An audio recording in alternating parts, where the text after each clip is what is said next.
내가 그 사람 되길,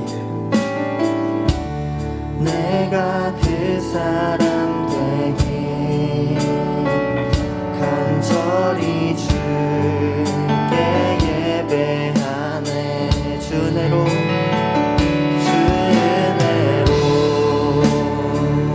이곳에 서 있네. 주 임재에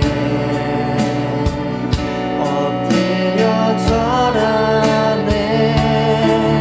그 어느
모든 주님의 은혜임을 고백합니다. 제가 서 있을 수 있는 이유는 주님의 은혜입니다. 그 어느 것도 섬기지 않고 겸손하게 오직 주님께만 경배하며 예배하는 저희가 되도록 인도해 주세요. 주님을 찬양하며 지극히 높으신 예수님의 이름으로 기도합니다. 아멘. 우리 힘차게 박수 치면서 찬양합시다.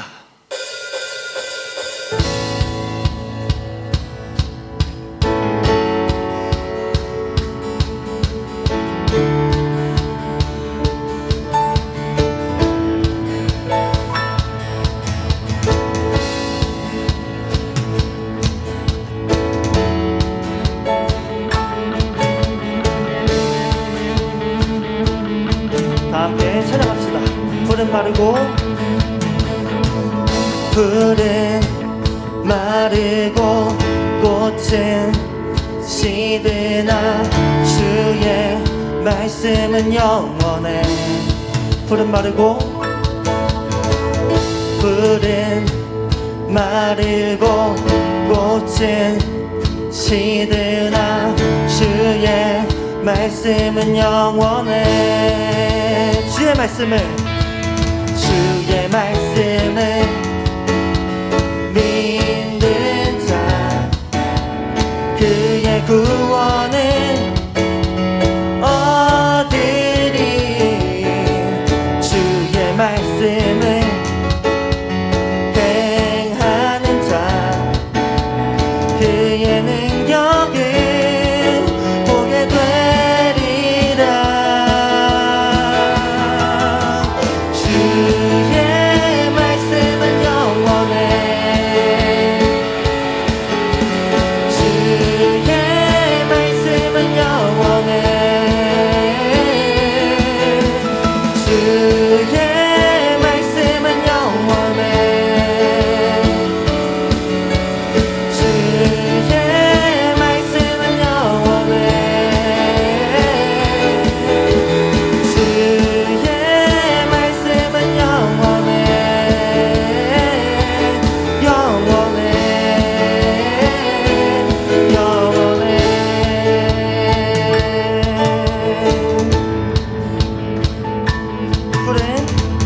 푸른 마르고 꽃은 시드나 주의 말씀은 영원해. 아멘. 푸른 마르고 꽃은 시드나 주의 말씀은 영원해. 주의 말씀을 믿는 자 그의 구원을 얻으리. 주의 말씀을 행하는 자 그의 능력을 보게 되리라. 주의 말씀은 영원해. 주의 말씀은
올려드립시다. 아멘. 우리가 살아가는 데 있어서 가장 중요한 것은 하나님을 온전히 신뢰하는 것입니다. 주님을 온전히 신뢰할 때 주님은 우리에게 찾아오셔서 역사하십니다. 주님께 다 맡겨드린다고 주님을 신뢰하는 고백 올려드립시다.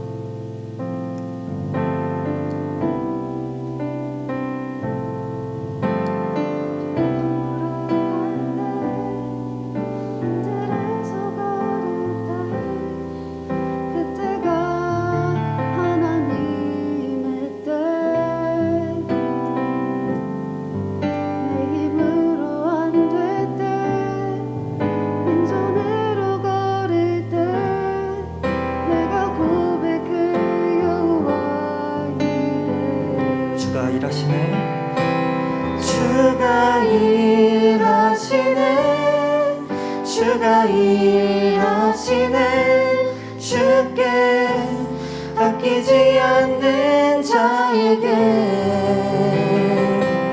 주가 일하시네 주가 일하시네 신뢰하며 걷는 자에게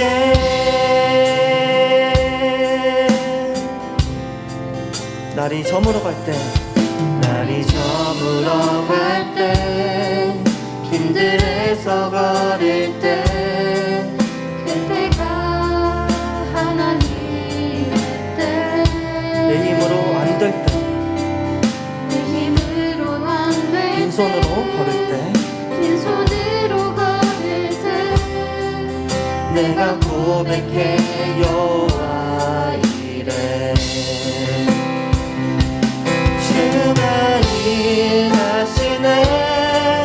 주가 일하시네 주께 아끼지 않는 자에게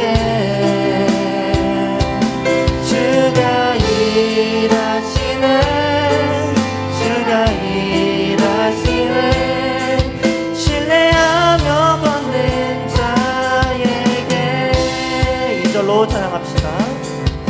우리 모인 이곳에 주님 함께 계시네 누리네 아버지 은혜 저는 떡과 물고기 내 모든 걸 드릴 때 모두 고백해 여호와 이래 함께 찬양합시다. 주가 일하시네 주가 일하시네 주께 아끼지 않는 자에게 주가 일하시네 주가 일하시네 신뢰하며 걷는 자에게 주가 일하시네 주가 일하시네 주가 일하시네 주께 아끼지 않는 자에게 주가 일하시네 주가 일하시네 신뢰하며 걷는 자에게 주가 일하시네 주가 일하시네 주께 아끼지 않는 자에게 주가 일하시네 주가 일하시네 신뢰하며 걷는 자에게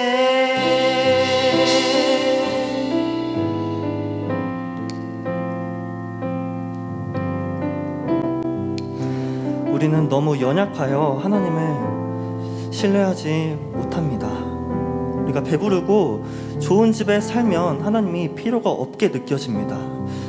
하지만 여러분, 풀이 시들고 과일이 썩는 것처럼 우리도 하나님의 은혜가 없으면 죄만 지을 수밖에 없는 죄인입니다. 하지만 주의 말씀은 영원하며 생명이십니다.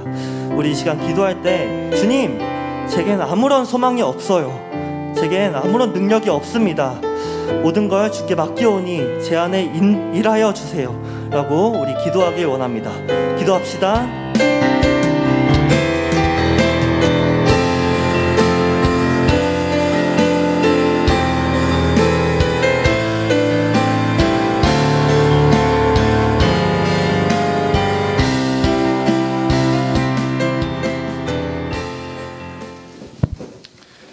하나님은 영이시니 예배하는 자가 영과 진리로 예배할지니라. 아멘.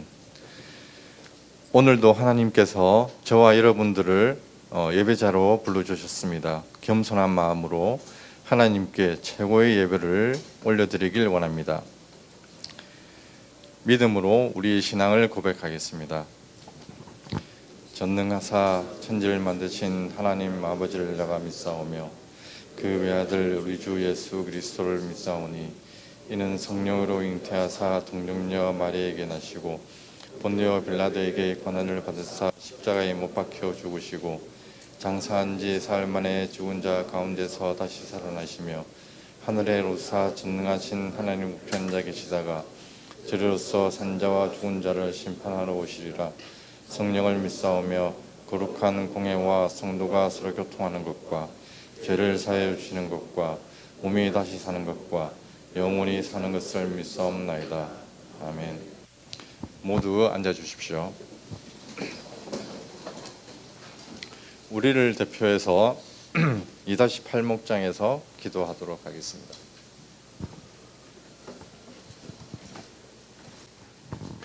네, 기도드리겠습니다. 사랑하는 하느님 아버지 감사합니다. 또다시 이렇게 예배의 자리를 허락해 주심에 감사드립니다. 한 주를 살아감에 있어서 지치고 힘든 마음들 이 시간에 다 내려놓고 오직 주님의 말씀에만 집중할 수 있도록 허락해 주시고 이 시간에 이 자리에 함께 해주셔서 또 우리의 말씀이 저희의 삶의 걸음이 되어 은혜로 가득한 한 주가 될 수 있도록 또 오직 주님만 바라보는 한 주가 될 수 있도록 허락해 주세요. 부족한 저희의 예배 기쁘게 받아주시고 찬양받기에 합당하신 예수 그리스도의 이름으로 기도드립니다. 아멘.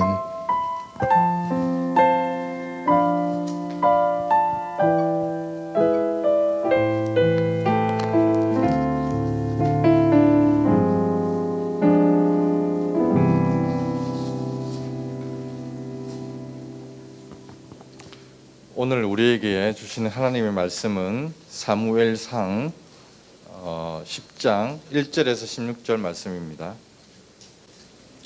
이에 사무엘이 기름병을 가져다가 사울의 머리에 붓고 밑맞춤에 이르되 여호와께서 내게 기름을 부으사 그의 기업의 지도자라고 삼지 아니하셨느냐. 내가 오늘 나를 떠나 가다가 베냐민 경계 셀라에 있는 라헬의 묘실 곁에서 두 사람을 만나리니 그들이 내게 이르기를 내가 찾으러 갔던 암나귀들을 찾은지라. 내 아버지가 암나귀들의 염려는 놓았으나 너희로 말미암아 걱정하여 이르되 내 아들을 위하여 어찌하리요 하더라 할 것이요.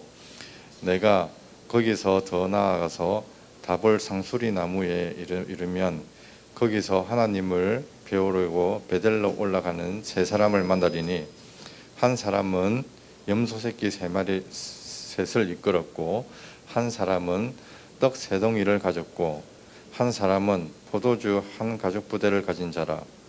그들이 내게 문안하고 떡 2덩이를 주겠고 너는 그의 손에서 받으리라. 그 후에 내가 하나님의 산에 이르니 그곳에는 블레셋 사람의 영문이 있느니라. 내가 그리로 가서 그 성읍으로 들어갈 때에 선지자의 무리가 산당에서부터 비파와 소고와 저와 수금을 앞세우고 예언하며 내려오는 것을 만날 것이요. 내게는 여호와의 영이 크게 임하리니 너도 그들과 함께 예언을 하고 변하여 새 사람이 되리라. 이 징조가 내게 임하거든 너는 기회를 따라 행하라. 하나님이 너와 함께 하시느니라. 너는 나보다 앞서 길갈로 내려가라. 내가 내게로 내려가서 번제와 화목제를 드리리니 내가 내게 가서 내가 행한 것을 가르칠 때까지 7일 동안 기다리라. 그가 사무엘에게서 떠나려고 몸을 돌이킬 때에 하나님이 새 마음을 주셨고 그날 그 징조도 다 응하니라. 그들이 산에 이를 때에 선지자의 무리가 그를 영접하고 하나님의 영이 사울에게 크게 임함으로 그가 그들 중에서 예언을 하니 전에 사울을 알던 모든 사람들이 사울이 선지자들과 함께 예언함을 보고 서로 이르되 기스의 아들에게 무슨 일이 일어났느냐 사울도 선지자들 중에 있느냐 하고 그곳의 어떤 사람은 말하여 이르되 그들의 아버지가 누구냐 한지라. 그러므로 속담이 되어 이르되 사울도 선지자들 중에 있느냐 하더라. 사울이 예언하기를 마치고 산당으로 가니라. 사울의 숙부가 사울과 그의 사환에게 이르되 너희가 어디로 갔더냐.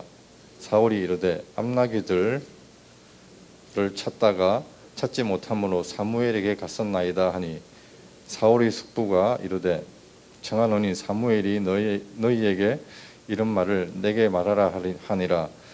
사울이 그의 숙부에게 말하되 그가 암나귀들을 찾았다고 우리에게 분명히 말하더이다 하고 사무엘이 말하던 나라의 일은 말하지 아니하니라. 이 말씀은 하나님의 말씀입니다. 다 함께 일어나 봉헌 찬양 부르시면서 정성껏 준비한 예물을 봉헌하겠습니다.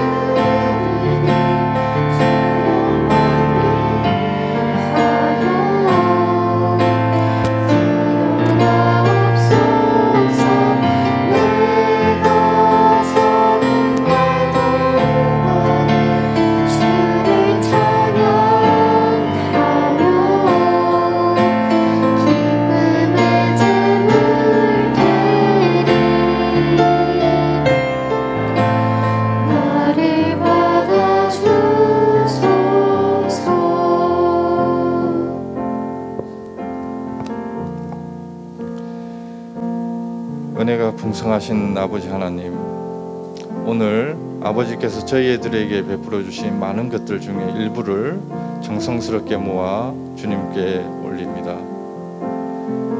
우리가 받은 모든 것들이 모두 다 하나님께로부터 오심을 항상 우리가 알고 하나님께 감사하며 겸손하면서 살 수 있도록 하여 주시옵시고, 오늘 드리는 이 예물이 하나님 나라를 위하여 주님께서 기뻐하시는 곳에 사용되도록 하여 주시옵소서. 예수님의 이름으로 기도드리옵나이다.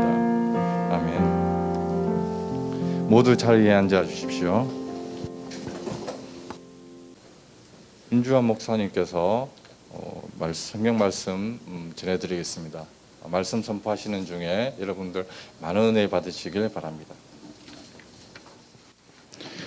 반갑습니다, 여러분. 안녕하세요. 네, 잠이 덜겠습니다. 옆에 있는 친구들 인사 한번 하겠습니다. 반갑다. 네. 오늘 보이지 않았던 얼굴들이 오늘 많이 보여가지고 굉장히 기쁩니다. 볼륨 좀 줄여주세요. 네, 그래서 우리 3학년들도 오늘 많이 나왔고, 우리 3학년들 손 한번. 와. 네, 그럴 줄 알았어. 2학년들 와. 그래, 너네들은 아직 괜찮구나. 1학년을 기대해 보겠습니다. 1학년들 안녕. 미안하다.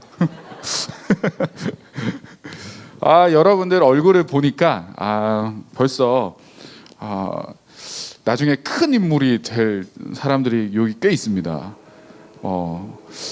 얼굴을 보니까 왕일대 상이 꽤 있어요. 내가 왕일대 상인가, 이 명대사 여러분 혹시 기억나시나요? 이정재와 송강호가 주연으로 나왔던 관상이라는 영화에 나왔던 그런 대사입니다. 딱 봐도 왕이 될 법한 사람, 딱 봐도 그의 얼굴에 풍채가 있고 또 기품이 있고 뭔가 달라 보이는 사람, 그런 사람을 왕이 될 사람이다 이렇게 이야기를 하고 있는데요. 여러분 이처럼 우리에게 드러나는 이 외모로 사실 우리가 사는 이 세상에서는 우리를 또 혹은 다른 사람들을 판단하는 경우가 굉장히 많이 있는 것 같아요. 옛날부터 이런 관상 뭐 이런 것들도 굉장히 발달될 수밖에 없었던 게 그런 가치관 속에서 다 일어나는 일들이 아닌가 생각이 됩니다. 그런데 여러분들도 아시겠지만 여러분들 인생이 점점 살아가다 보면요, 얼굴로 다 해결되지 않습니다. 그죠? 사실 그 사람의 내면에 무엇이 있느냐가 가장 중요해요. 저도 결혼하는데 아내 얼굴을 보고 결혼을 했어요. 예뻐서 결혼한 거예요. 여보, 예뻐서 결혼했어요. 여러분 그런데 살면 살수록 그 마음 속에 뭐가 있느냐가 훨씬 더 중요한 것 같아요. 그 사람의 진심을 보게 되고 그 사람 속에 있는 마음의 그 내면의 그 강건함과 든든함, 그런 것들을 우리는 보면서 아, 이 사람 이런 사람이구나라는 걸 알 수 있어요. 여러분들 주위에도 그런 친구들이 많이 있을 거예요. 좀 약간 외모는 약간 그래도 굉장히 진실되고 신뢰가 가는 친구들이 있잖아요. 그죠? 그런 친구들이 정말 진짜 진국이에요, 여러분. 그런 친구들과 친하게 지내세요. 그런 친구들 여러분이 힘들 때 도와줄 수도 있어요. 그죠? 여러분 그런데 이렇게 외적인 것이 좀 이 시대에는 어쩔 수 없는 것 같아요. 그 외적인 것이 굉장히 절대적인 것 같이 여겨지고 있는 이 시대인데, 그런데 오늘 성경은 우리에게 내면이 얼마나 중요한지를 오늘 본문을 통해서 알려주고 있습니다. 먼저 배경 스토리 한번 살펴보겠습니다. 여러분 우리가 지난주에 혹시 기억나는지 모르겠어요. 설교가 지난주에 어떤 일들이 있었냐면 엘리 제사장의 이 가문이 멸망하고 이제 사무엘이 등장하는 새로운 시대가 열리는 것을 우리는 살펴봤습니다.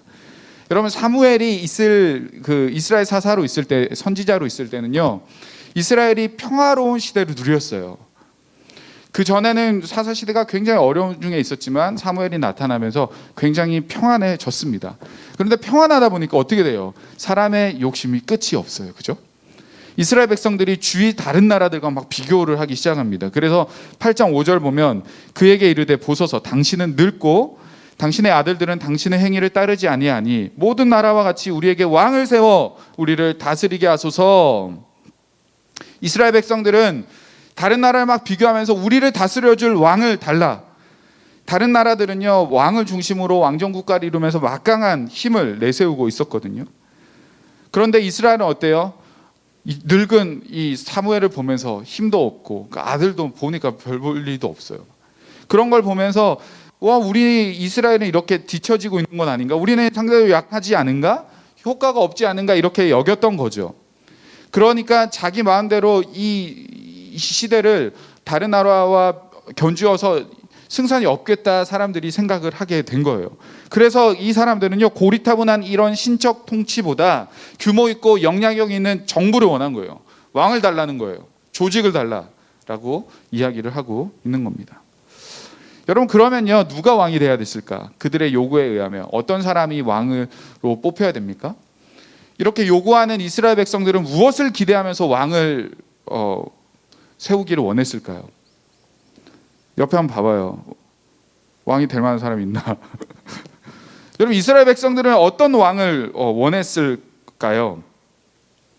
지금까지 왕정 정치의 기반이 전혀 없었던 이스라엘이었기 때문에 왕을 세우는 일부터 또 왕이 어떤 사람으로 돼야 되는 기준도 없었어요. 왕이 어떤 역할을 해야 되는지에 대한 준비도 전혀 없는 게 지금 이스라엘 현 상황이에요. 그래서 어떻게 되느냐? 하나님이 직접 일하시기 시작합니다. 먼저 하나님은요, 왕으로 세울 자, 그 자가 누구인지를 선지자 이 사무엘에게 먼저 알려주세요. 9장 16절인데 제가 읽어볼게요. 내일 이맘때에 내가 베냐민 땅에서 한 사람을 내게로 보내리니 너는 그에게 기름을 부어 내 백성 이스라엘의 지도자로 삼으라. 여러분 하나님은요, 왕이 될 사람을 준비시키고 계셨습니다. 여러분 잘 아는 것처럼 사울이었는데요. 사울이 어느 날 아버지가 이제 아버지 집에 있으면서 잃어버린 암나귀를 찾아 길을 떠나게 됐어요. 몇 날 며칠을 막 찾아 헤맵니다. 여기 찾아도 뭐 없어요. 그래서 나중에는 막 걱정이 됩니다. 아, 우리가 이 나귀를 찾아 떠났는데 혹시 아버지가 우리가 안 돌아와서 더 우리 때문에 걱정하는 건 아닐까? 막 그러면서 자기랑 같이 왔던 이 종이랑 같이 막 논의를 해요. 근데 여차 해가지고 어떻게 결정을 내리냐면 일단 선지자한테 좀 찾아가서 이 문제를 어떻게 해결할지, 우리가 어디로 가야 될지 좀 물어보자, 이렇게 결정을 합니다. 그래서 찾아갔던 게 바로 사무엘이었어요. 사무엘은 하나님께서 이미 말씀하셨잖아요. 야, 좀 있으면 내일 이맘때 누군가가 너에게 찾아올 거야. 베냐민 땅에서 누가 올 거야. 그 사람이 이스라엘 지도자가 될 거야. 하나님 말씀하셨기 때문에 지금 사무엘에게 지금 찾아온 이 사울을 보자마자 이 사무엘은 제가 왕이 될 사람이구나 알 수 있었어요. 사울의 외모 때문이 아니라 사무엘에게 말씀하신 말씀 때문에 알아차릴 수 있었던 거예요. 그죠? 여러분, 그러나 반면 나중에 어떻게 돼요? 이 사울이 왕이 되었을 때는, 공식적으로 사람들 앞에, 백성들 앞에 섰을 때는 이 사울이 다른 사람들보다 키가 엄청 컸대요. 굉장히 훤칠하고 외모가 좋았나 봐요. 그리고 이 사울의 집안도 이스라엘 안에서는 굉장히 내놓을 만한 유력한 그런 집안의 사람이었어요. 그래서 사람들은 이 사울이 딱 세워지는 걸 보면서 막 환호를 하고 왕의 만세를 막 외치거든요. 이스라엘 백성들은 하나님의 말씀이 기준이 아니고 사울의 외모, 사울의 키, 사울의 능력, 사울의 젊음, 사울의 가문을 보면서 환호를 했습니다. 여러분, 사무엘과 이스라엘 백성의 차이점 혹시 아시겠죠?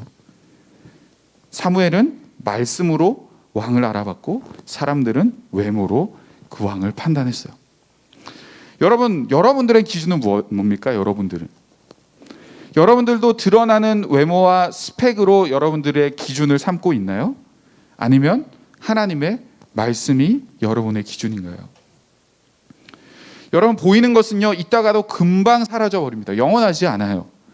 시들고 힘이 빠지면 우리는요, 더 좋은 것, 더 새 것으로 얼마든지 금방 교체해 버립니다. 이게 외적인 거예요.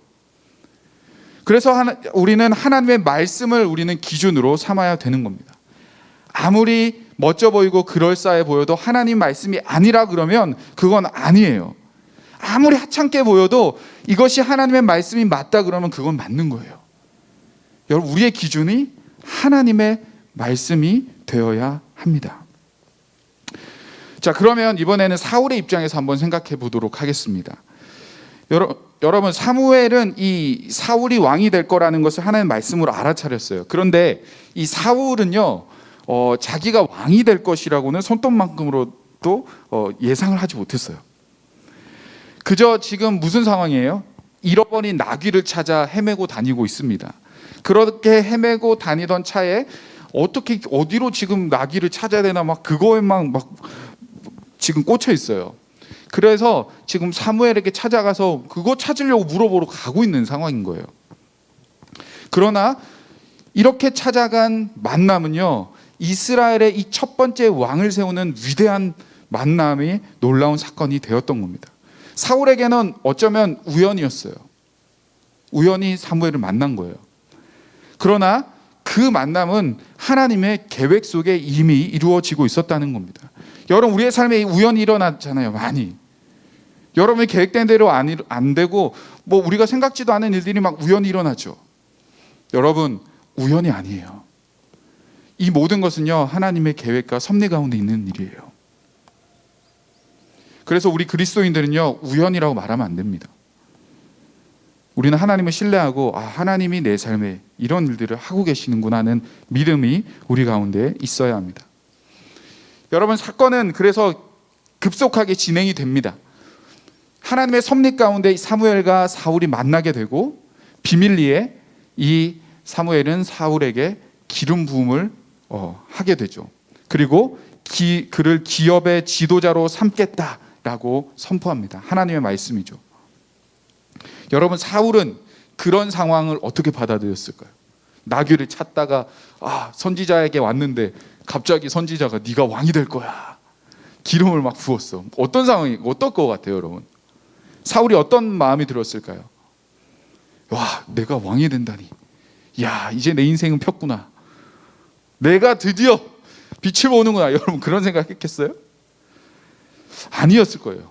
여러분 사울은 지금 이 돌아가고 있는 상황이 전혀 이해가 되지 않고 오히려 무서웠을 겁니다. 두려웠을 겁니다. 10절 후반절을 보면 훗날에 모든 이 이스라엘 백성들 앞에서 사울이 이제 공식적으로 제비 뽑기를 해서 뽑히거든요. 그때 사울이 어디 있었냐면요, 진보다리 속에 숨어 있었어요. 얼마나 두렵고 무서웠으면 숨어 있었을까요? 여러분 사울에게 왕이 된다는 것은 굉장히 당황스러운 상황입니다. 지금 두려운 소식이었어요. 여러분 왕이 된다는 것은요, 왕의 옷만 입는다고 왕이 되는 게 아니지 않습니까? 이렇게 두렵고 갑작스러운 사울에게 하나님은요, 진짜 왕이 될 수 있도록 준비를 시키십니다. 이스라엘 왕이 될 수 있도록 이 사울에게 스스로 확신을 가질 수 있도록 그렇게 하나님은 이제 일을 하시기 시작해요. 하나님은 그래서 사울에게 확신을 주려고 3가지를 하시는데요. 그 3가지가 뭐냐면, 첫 번째는 찾고 있었던 잃어버렸던 암나귀 막 찾고 있었잖아요. 그 찾고 있었던 암나귀를 찾게 된다는 예언을 듣게 하세요. 2절 오늘 본문 보면, 내가 오늘 나를 떠나가다가 베냐민 경계 셀라에 있는 라헬의 묘실 곁에서 2 사람을 만나리니 그들이 내게 이르기를 내가 찾으러 갔던 암나귀들을 찾은지라. 암나귀를 찾았다는 소식을 이제 듣게 됩니다. 여러분 하나님은 이 사울이 당면한 당장의 문제, 암나귀를 찾아야 되는 이 당장의 문제를 해결해 주심으로 그에게 확신을 주셨어요. 여러분 이것보다 현실적인 증거가 어디 있겠습니까? 그죠? 사울은 그 현실의 문제를 해결한 받음으로 하나님이 나를 진짜 부르셨구나, 내가 진짜 왕으로 세워지는구나 하는 첫 번째 확신을 얻을 수 있었어요. 두 번째는 뭘까요?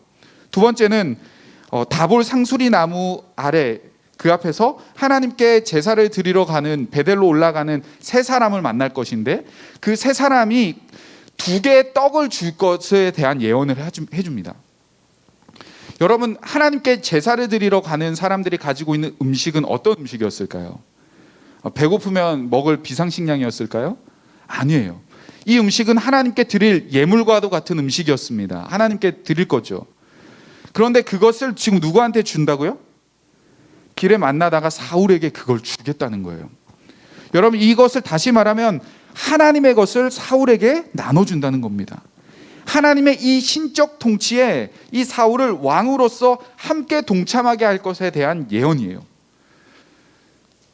사울은 그 하나님의 것을 받음으로 내가 왕이 되는 거구나, 하나님이 나를 부르셨구나 확신할 수 있는 거예요. 이게 2번째였습니다. 마지막 3번째, 선지자의 무리를 만나게 될 거래요. 그리고 그때 여호와의 영이 크게 임해서 그들도, 그러니까 이 사울도 선지자들처럼 예언을 하게 될 것이다. 그리고 변화해서 3 사람이 될 것이다라는 예언을 합니다. 하나님을 직접 경험하는 거죠. 영적인 체험을 하게 된다는 거예요. 여러분 이것보다 확실한 게 어디 있겠어요, 그죠? 여러분들도 이런 경험하지 않았습니까? 하나님을 진짜 만나본 경험이 있죠, 여러분. 보통 어디서 일어나요? 이렇게 주일날 목사님이 하나님의 말씀을 딱 같이 나눌 때 감동으로 변화가 일어나고 그럼 얼마나 좋겠어. 근데 이상하게 잘 그런 역사가 안 일어나고 꼭 수련회 이런 데 가야지 되더라, 그죠? 왜 그런지 모르겠어요. 목사님도 수련회, 중학교 1학년 수련회 가서 예수님을 처음 인격적으로 만났어요. 그때 정말 주체할 수 없는 그 눈물을 막 쏟아내면서 내가 죄인이구나를 그때 깨닫고 예수님이 나를 위해 진짜 죽으셨구나라는 것을 깨닫게 됐던 기억이 납니다. 여러분들도 그런 경험들이 아마 있을 텐데요. 여러분 이러한 경험은 우리가 구원의 확신을 가지고 믿음으로 성장하게 되는 아주 중요하고 아주 결정적인 계기가 되는 거예요. 그래서 이런 영적인 경험을 저와 여러분 모두가 경험해야 돼요. 혹시 그런 것들을 경험하지 못했다면, 내가 죄인인 것을, 내가 정말 이 예배 안에 하나님 안에 자유한 것들을, 기쁨을 경험하지 못했다면 여러분 꼭 경험하셔야 돼요. 그래야지 여러분들이 지금 믿음 생활하는 것에 대한 그 이유와 목적과 또 여러분들이 앞으로 살아갈 방법들, 그 방향들을 발견할 수 있는 거예요. 여러분 이제 우리가 이제 7월 달 되면 방학하고 그러면 저희가 수련회 이번에 가려고 해요. 그 코로나 때문에 2년 동안 못 나갔잖아요. 근데 이번에 코로나가 재확산되지 않는 이상 나가려고 다 준비가 되어 있습니다. 여러분들 이런 경험 가서 같이 합시다. 그래서 지금부터 좀 마음을 잘 가지고 기대하는 마음으로 기도해야 돼요. 사울이 이러한 경험을 통해서 확신을 가질 수 있는 것처럼 여러분들의 삶에 여러 가지 문제와 답답함과 막막함 가운데 하나님이 여러분들 가운데 찾아오시고 여호와의 영이 임했을 때 여러분들이 변화되고 새 사람이 되는 거예요. 그걸 경험하지 않으면 이 땅을 우리가 살아갈 힘이 없어요. 목적이 없어요. 여러분들은 하나님을 꼭 만나야 돼요. 우리 고3들 많이 나왔는데 여름 수련회 7월 21일부터 23일이에요. 날짜 나왔습니다. 우리 고3들 다 참석할 수 있나요? 자, 우리 고2들 자, 고2들 자, 수련회 7월 21일부터 23일 목금토 우리 고2들 다 참석할 수 있죠? 아, 진짜 믿었던 고2들 내가 고1한테는 못 물어보겠어. 도저히. 여러분들 다 참석해야 돼요. 지금은 뭐 이제 내라고 대답을 못하고 있지만 다 어차피 와야 될 사람들이에요. 여러분들 하나님을 만나지 않고서는 희망이 없습니다. 사울에게 찾아왔던 그 하나님을 여러분들도 만나야 되지 않겠어요, 여러분? 여러분 이처럼요, 사울은 영적인 체험을 이렇게 세 가지를 하게 됩니다. 하나님께서 나를 선택하시고 나를 만나 주신다라는 그 확신에 대한 증거였습니다. 그리고 얼마 되지 않아서요, 이 세 가지 예언은요 모두 다 성취가 돼요. 실제로 일어납니다. 여러분 이 세 가지 표징을 통해서 사울은 어떤 마음이 들었을까요? 아, 진짜 일어나는구나. 아, 진짜 내가 이스라엘 왕이 되어야 하는구나 라는 생각을 했을 겁니다. 그리고 동시에 그 확신은 내가 잘나서 왕이 되는 게 아니라 하나님이 나를 세우는구나, 하나님의 일방적인 선택 가운데 하나님의 통치 속에 내가 왕이 되는구나 라는 것을 알게 되는 거예요. 사울은 이제 그 사울 안에서 역사하시는 하나님의 방식과 하나님의 그 통치 가운데 왕으로서의 역할을 감당해야 했습니다.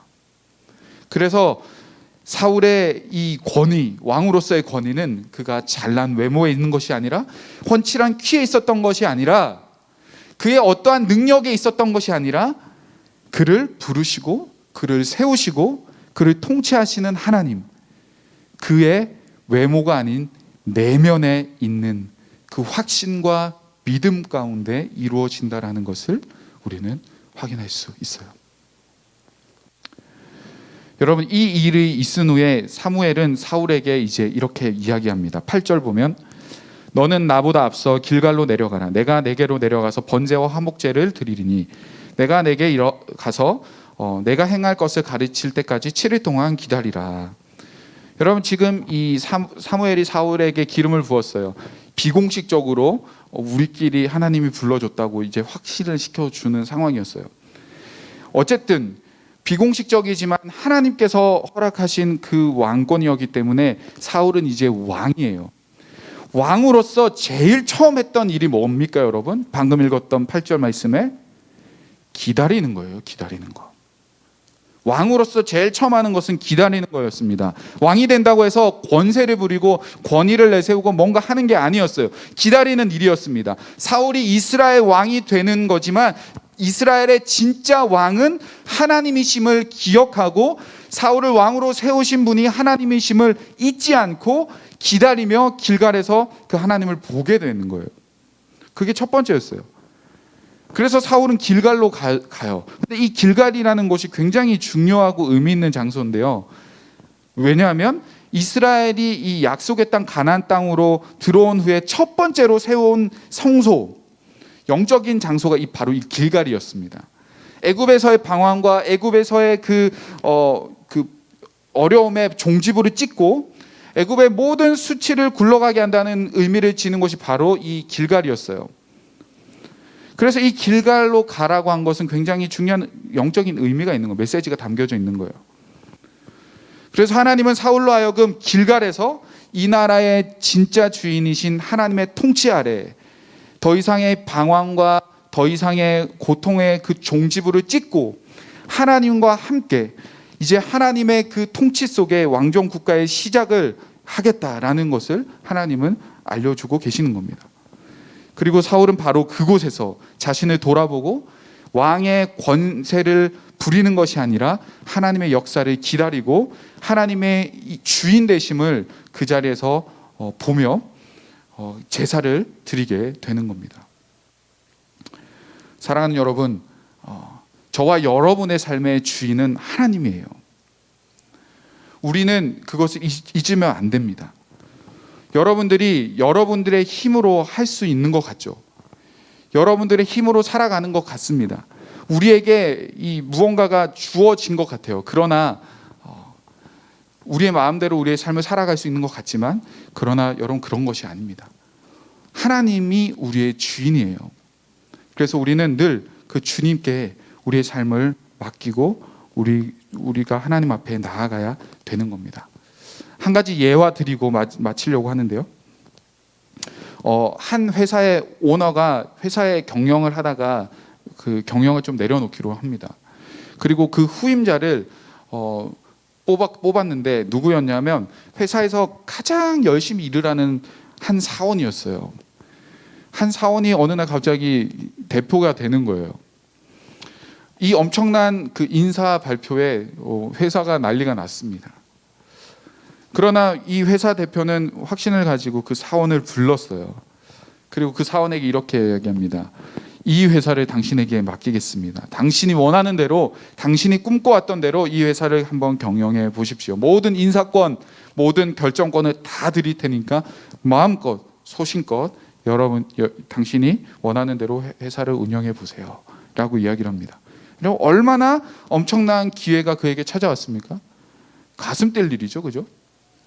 그 사원은 기뻐서 어쩔 줄 몰랐습니다. 그의 머릿속에 꿈꿔왔던 것들을 이제 마음껏 펼칠 수 있게 됐어요. 그런데 오너가 마지막으로 한 가지 조건을 붙입니다. 뭐였냐면 모든 것을 마음대로 하되 일주일에 단 한 번 일요일이 되면 저에게 회사의 상황을 당신의 결정을 나에게 보고해 주십시오. 라고 이야기를 합니다. 예, 그럼요. 알겠습니다. 자기 마음대로 해도 되잖아요. 얼마나 좋아요. 여러분, 오너가 회사를 떠나고 그 사원이 진짜 대표 자리에 앉게 됐어요. 그래서 그가 하고 싶은 대로 회사를 운영합니다. 연봉도 내가 원하는 만큼 막 올리고 그동안 마음에 들지 않았던 상사들을 막 잘랐습니다. 자신을 건드릴 수 있는 사람은 그 회사에 아무도 없었어요. 그렇게 신나게 일주일을 경영하고 막 너무너무 신나게 회장놀이에 빠져들었습니다. 시계는 똑딱똑딱 일요일을 향해 달려가고 있었죠. 너무나 또 신나게 그렇게 하고 있었던, 정신을 못 차리던 그 사원이 갑자기 일요일이 다가오는 것을 깨닫게 됐습니다. 그리고 두려움이 몰려왔어요. 왜 두려웠을까요? 자기가 보고해야 될 사람이 있었기 때문이에요. 모든 것을 누리고 모든 것을 마음대로 했지만 이 회사의 진짜 주인, 진짜 오너가 있음을 알고 깨닫게 되고 다시 기억을 했던 거예요. 여러분, 이처럼요, 사울도 왕이 됐지만 사울의 진짜 주인은 바로 따로 있었습니다. 누구요? 하나님이요. 사울이 이스라엘 왕이 되었지만 이스라엘 진짜 주인은 하나님입니다. 그래서 사울은 이것을 언제나 기억해야 했습니다. 이것을 기억하고 하나님의 통치 속에 살아갈 때 하나님은 사울과 함께 하시겠다고 약속하셨어요. 그러나 그것을 잊고 자신이 왕으로 군림하면서 자기 마음대로 살아간다면 사울의 결국은, 마지막은 패망의 길이 될 겁니다. 사랑하는 여러분, 우리도 우리에게 인생이 맡겨졌어요. 우리의 선택으로, 우리의 실력으로 세상을 살아가도록 하나님 우리에게 권한을 주셨습니다. 그러나 여러분, 우리가 꼭 기억해야 돼요. 뭘요? 우리의 삶의 주인은 내가 아니라 하나님이시라는 사실을 기억해야 돼요. 3명의 종에게 달란트를 주셨잖아요. 1달란트, 2달란트, 5달란트를 주시면서 훗날 주인이 찾아와서 야, 너에게 줬던 그 달란트 어떻게 했니? 그 결산을 물어보지 않았습니까? 그 결산을 따라서 착하고 충성된 종이라고 칭찬받기도 하고 게으른 종이라고 책망받기도 했습니다. 여러분, 우리에게도 반드시 그날이 올 거예요. 여러분, 우리에게도 우리의 삶의 결과를 물으시고, 야, 너 어떻게 살았니? 네 인생 네 마음대로 살았니? 주인 뜻대로, 주인이 맡겨준 대로 너가 성실하게 잘 살았니? 그렇게 결산의 날이 우리에 오게 될 겁니다. 오늘 말씀 우리가 기억하면서 여러분, 우리의 삶을 좀 하나님 앞에 드리며 나아갔으면 좋겠어요. 내 마음대로 사는 삶이 아니라 정말 하나님께서 주인 되시는 삶, 외모로 판단하고 외적인 것들로 결정되어지는 세상이 아니라 우리 마음의 중심에서 일어나는 그 믿음 가운데, 하나님을 아는 그 지식 가운데 살아가는 그런 삶이 우리의 삶이 되어야 돼요. 하나님 반드시 여러분에게 마지막 날에 물으실 거예요. 결산하실 겁니다. 너 어떻게 살았니? 여러분 뭐라고 대답하시겠어요? 우리 같이 찬양하면서 우리의 마음을 하나님 앞에 좀 올려드리겠습니다. 내가 주인 삼은 모든 것 내려놓고 내 주 되신 주 앞에 나가 내가 사랑했던 모든 것 내려놓고 주님만 다시 고백할까요? 내가 주인 삼은 모든 것, 내가 주인 삼은 모든 것 내려놓고 내 주 되신 주 앞에 나가 내가 사랑했던 모든 것 내려놓고 주님만 사랑해, 주님만 사랑해. 주 사랑 거친 풍랑에도 깊은 바다처럼 나를 잠잠케 해. 주 사랑 내 영혼의 반석, 그 사랑 위에서 주 사랑 거친 풍랑에도 주 사랑 거친 풍랑에도 깊은 바다처럼 나를 잠잠케 해. 주 사랑 내 영혼의 반석, 그 사랑 위에 서리. 여러분 오늘 말씀을 기억하면서 우리 같이 기도하겠습니다. 여러분들의 삶을 혹시 내 마음대로 할 수 있을 거라고 여기고 지금까지 살아가진 않았습니까? 내 삶의 주인은 나다 라고 생각하면서 혹시 살고 있진 않았나요? 여러분 그렇지 않습니다. 우리의 삶의 주인은요 하나님이세요. 그리고 그 하나님은요 반드시 우리에게 그 결산의 때를 물으실 겁니다. 여러분들의 오늘의 삶 하나님과 동행하길 원하십니까? 하나님을 주인으로 여기며 살아가길 원하십니까? 이 시간 함께 기도합시다. 사울에게 찾아오신 것처럼 나에게도 찾아오셔서 믿음으로 확신으로 살아갈 수 있어서 하나님을 주인으로 모시는 내가 될 수 있도록 도와달라고 이 시간 합심하여 기도합니다. 하나님 아버지 감사합니다. 내가 주인 삼은 모든 것 내려놓습니다. 내 마음대로 내 힘과 내 능력과 내 실력으로 살아갈 수 있을 거라고 생각했던 하나님 우리의 어리석음을 내려놓습니다. 하나님보다 사랑했던 것들 내려놓습니다. 하나님 우리를 불쌍히 여겨주시고 하나님 우리에게 찾아와 주셔서 하나님을 사랑하는 그 확신으로 하나님 내 삶에 역사하신다는 그 확신으로 하나님 오늘 믿음으로 나아갑니다. 하나님 우리의 삶에 주인 되어 주옵소서. 내 삶을 책임져 주옵소서. 나를 이끌어 주옵소서.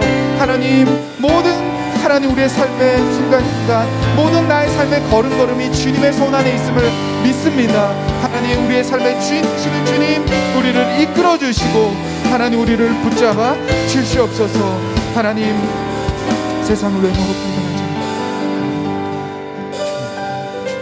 않고 살아갈 수 있도록 하나님 도와주시옵소서. 하나님 감사합니다. 참 세상은 우리의 외모를 판단하고 우리의 모습들로 우리를 결정짓지만 하나님, 우리는 하나님의 말씀을 기준으로 살아가길 원합니다. 그 말씀으로 우리가 살아갈 때 하나님이 진짜 우리의 주인 되심을 깨닫게 되고, 그 말씀으로 살아갈 때 하나님이 우리의 삶에 역사하시고 찾아오심을 우리가 확신할 수 있습니다. 주님, 우리가 그렇게 우리의 삶은 내 마음대로 살아가는 것이 아니라 주님의 말씀으로 하나님을 주인으로 여기며 살아갈 수 있도록 우리를 인도하여 주옵소서. 구주 예수 그리스도의 은혜와 하나님 아버지의 사랑과 성령의 교통하심이 하나님을 주인으로 여기며 말씀을 기준으로 삼고 살아가기로 다짐하는 우리 사랑하는 모든 고등부 친구들과 우리 선생님들 머리 위에 지금으로부터 영원토록 함께 있을지어다. 아멘.